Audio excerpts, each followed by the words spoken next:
Здравствуйте, уважаемые слушатели. Сегодня я отвечаю на вопросы, как использовать систему Reaxys для учебного процесса.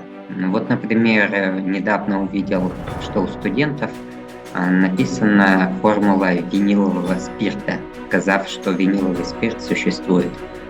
А, Я показал, что виниловый спирт можно получить путем реакции взаимодействия уксусной кислоты с ацетиленом, получается винилацетат, и дальше, который можно полимеризовать и получить поливинилацетат, и далее, который гидролизуется до поливинилового спирта. Но это всем известные факты.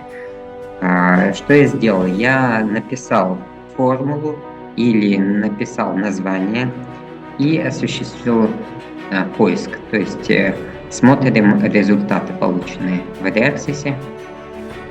То есть всем известно, что виниловый спирт, он подвергается перегруппировке в ацетальдегид. То есть поэтому мы видим формулу ацетальдегида. Ну и дальше как бы мы видим методы синтеза ацетальдегида и так далее. То есть, теперь как мы можем преподавать студентам, у которых направление, допустим, экология, то же самое. То есть система Reaxys, она может решать задачи разного уровня, не только от синтетической органической химии, но и в сфере экологии. То есть мы вводим, допустим, диоксины, смотрим, сколько у нас документов в этой области. Документов достаточно много, смотрим результаты. Появляется 43 тысячи документов. Но теперь нам нужно проанализировать, просмотреть, какие нужны нам только по тематике. Поэтому мы выбираем, допустим, журналы. Название можно сделать сортировку по названиям журналов здесь, либо сделать по типу статей. Если мы ищем и делаем какой-то обзор, то выбираем исследовательские статьи, или если вы делаете патентный поиск, то поиск среди патентов. Дальше мы можем выбрать индекс. Здесь мы можем выбрать то, что нам интересно, допустим, токсичность, потому что это связано с экологией, то есть и здесь все равно 5000 статей, поэтому дальше нужно сделать более узкий поиск и выбрать те параметры, которые нам необходимы. То есть можно сделать также, посмотреть, какие были публикации за последние несколько лет. И это, конечно же, сократить всю область поиска и даст более точный вам результат. Вот, допустим, из 43 тысяч статей у вас по выбранным пунктам было отобрано 190 документов, часть из которых может быть на другом языке, на китайском или других языках, тем не менее, по ключевым словам оно вам выдает поиск. Дальше выбираем снова, мы можем провести более тонкие настройки по тому материалу, который нам необходим. И теперь, весь отчет можно экспортировать в PDF-документ или другой тип документов, вот здесь показано, либо выбрать можно только структуры или, допустим, без абстрактов, но лучше всего, конечно, выбирать более полный поиск, чтобы дальше было легче проводить анализ. Дальше, если, допустим, мы преподаем органическую химию, и мы можем давать задания такого рода, то есть ацетилсалициловую кислоту, аспирин, он представлен комбинациями структуры с другими молекулами, поэтому выходит порядка 847 субстанций. Либо это, видите, в виде солей, кальциевая соль, либо это соль с аминокислотой, с лизином или другие вариации. Но мы выберем аспирин и методы. Щелкаем здесь приготовление. 103 метода приготовления аспирина с различными выходами в различных условиях. Теперь, вот, допустим, реакция простая между салициловой кислотой и уксусным ангидридом. Здесь представлено 56 условий проведения, то есть есть даже методы, описанные со 100% выходом, либо, ну вот, вы видите прогресс с каждым годом, как бы люди работают над тем, чтобы повысить выход субстанции, и вот ссылки на патенты и так далее. То есть, в принципе, при лабораторном занятии, синтезе какой-то простой фармацевтической субстанции вы можете дать задание не однотипное студентам, а исходя из имеющихся препаратов в доступе, ну, из вот этих вот 56 методов, наверняка можно выбрать пару-тройку методов, которые можно осуществить в лаборатории. При этом будут наблюдаться, да, одна и та же фармсубстанция, но профиль примесей будет, естественно, разный, потому что мы используем разные катализаторы и условия. Ну вот, допустим, популярность набирает методы зеленой химии, green chemistry, но здесь нужны уже, вот, допустим, определенные катализаторы, которые указаны здесь. Если вы щелкаете экспериментальные процедуры, тут у вас методика сразу показана. То есть вам не надо даже открывать вот эту вот статью full text, чтобы ознакомиться с методикой. То есть вас интересует только метод синтеза аспирина. Вот вы смотрите метод, все, даже, то есть это все экономит время. Вы не тратите время на то, чтобы открыть статью, найти там материалы, методы и посмотреть, какой же метод синтеза, подходит он вам или нет по времени или по катализаторам. То есть очень удобный интерфейс. Вы сравниваете, какие растворители нужны.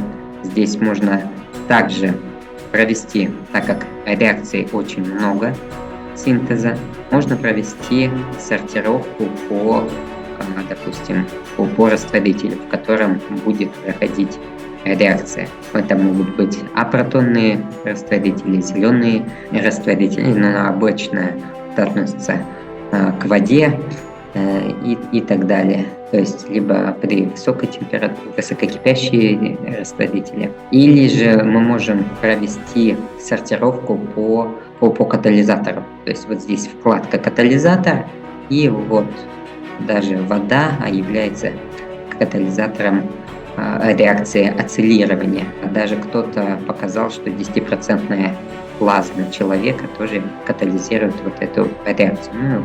Мы больше подходим с практической точки зрения, поэтому выбираем воду, проводим сортировку. То есть всего 15 реакций, где использовалась вода в качестве растворителя, в качестве катализатора. То есть нам, в принципе, здесь еще катализатор висмут, хлорид висмута, но реакцию проводят в ацетонитриле и следовые количества, допустим, воды.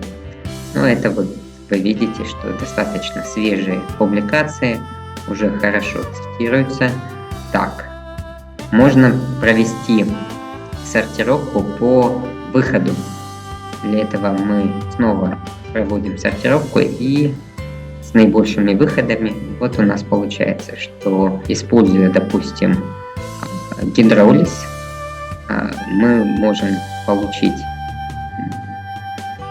с 85% выходом, либо вот гидролиз данного продукта конденсации здесь позволяет достичь 100% выхода. Вы можете посмотреть приблизительную стоимость продукта, допустим. Ну вот в данном случае это более экзотическое соединение, поэтому цена не указана. В большинстве случаев вы увидите цену исходного, цену продукта. Здесь можно считать, используя эти данные, материальный баланс, допустим, если технология синтетических и органических соединений вы смотрите, какой выход и какая стоимость, то есть какая потенциальная выгода от производства данной субстанции по этому методу, не включая, естественно, стоимость оборудования. То есть для дипломного проекта это вполне подходящая вещь, чтобы использовать. Допустим, реакция ацелирования с использованием хлорангидрида уксусной кислоты, в результате которого происходит образование ацетилсалициловой кислоты и выделение побочного продукта хлороводорода, который и связывается триэтиламином. Реакцию проводят в дихлорметане при 20 градусах Цельсия, то есть при комнатной температуре, либо другие условия реакции, то есть здесь уже используется пиридин как компонент, который связывает хлороводород. Но вот здесь вот приведен другой пример, допустим, производного, в котором фенольный гидроксил защищен методом ацелирования. Мы проводим окисление до метильной группы до карбоксильной группы и дальнейшее снятие защитной группы. Вы видите, что здесь в различных условиях, либо в присутствии оксида цинка в диметилформамиде, используя микроволновое излучение, либо классический метод – это окисление перманганатом калия, другим компонентом в среде уксусной кислоты, но здесь уже по времени реакции мы сильно проигрываем, потому что 72 часа, а в случае с микроволновым излучением здесь 0,15 часов. И выход, конечно же, намного больше. И приведены другие методы синтеза по этой же схеме, но они не отличаются высокими синтезами. Тем не менее, последний синтез был запатентован в Китае. Вот достаточно интересный синтез.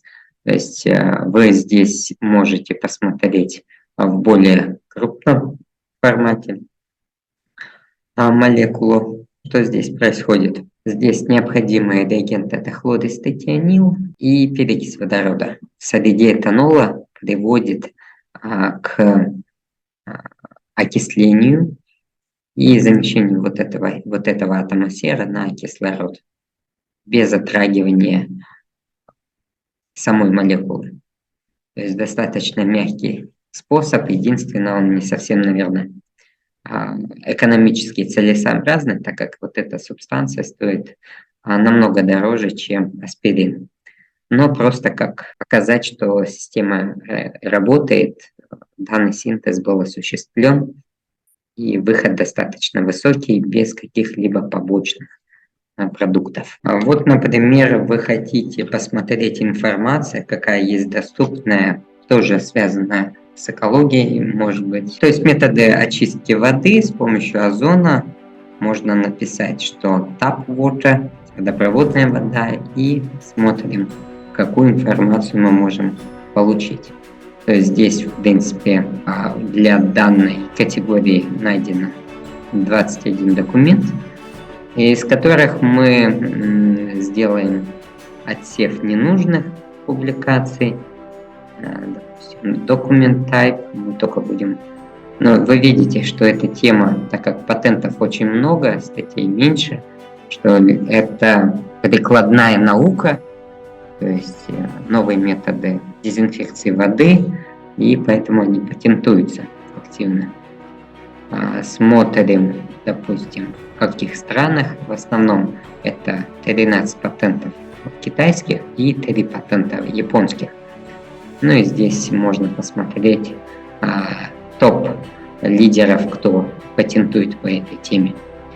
Но это все такая информация. Если мы идем с практической точки зрения, то мы можем отобрать по типу журнала, хотя многие журналы мультидисциплинарные, поэтому здесь, в принципе, я советую пользоваться другими фильтрами.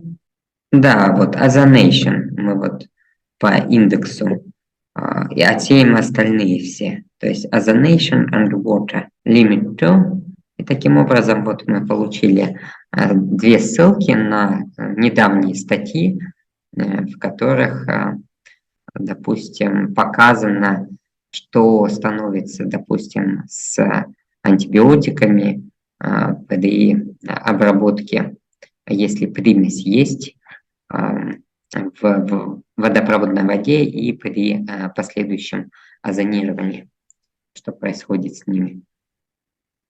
Ну и так далее. То есть, чтобы посмотреть весь абстракт, мы просто нажимаем и посмотреть. Это касательно вот дезинфекции водопроводной воды. Либо если вас интересует загрязнение озоном, то здесь отдельные статьи. Но здесь вот если мы выбираем, нам нужно посмотреть публикации, в которых изучено влияние различных загрязняющих веществ, которые влияют на повышение озона в городском воздухе, то мы вводим запрос таким образом, в кавычках, озон и воздух в городах. Однако он много статей не находит по этому запросу. Мы можем повторить запрос таким образом, то есть не and, а не возле. И тогда сейчас посмотрим, какой же будет результат. Все равно поиск дает достаточно скромные результаты. Теперь мы можем отфильтровать из вот этих 300 тысяч документов с упоминанием озон по тем фильтрам, которые нам необходимы. То есть вы видите, здесь имеется в виду озон для органической химии, для различных типов реакций, используется как реагент, поэтому и вышло так много статей. То есть если вот мы ограничимся только воздухом, то у нас порядка 16 тысяч статей. Если мы еще ограничимся последними 2 годами, то статей будет порядка тысяч. Порядка, вот видите, 129. И теперь уже их легче прочитать, проанализировать и прийти к заключению о том, какие, допустим, вещества в воздухе провоцируют увеличение содержания озона в воздухе. Ну вот здесь вот озон, давайте посмотрим результаты. Здесь 153 комбинации озона, допустим, просто озон, озон, растворенный в воде, озон, адсорбированный на углероде или с другими соединениями. То есть мы выбираем озон, смотрим, допустим, методы синтеза, 331 метод синтеза озона. То есть таким образом мы можем применять платформу Reaxys не только для обучения студентов органической химии, но и неорганической химии. То есть давайте посмотрим. Да, вот здесь вот из кислорода, но это всем известный под действием высокого напряжения, там 12 тысяч вольт и другие методы приводят к высокому выходу озона, в то время как, допустим, электрохимические методы, они приводят к более низкому выходу озона. Так, либо, да, вот здесь вот метод с перхлористой кислотой, ну и другие методы.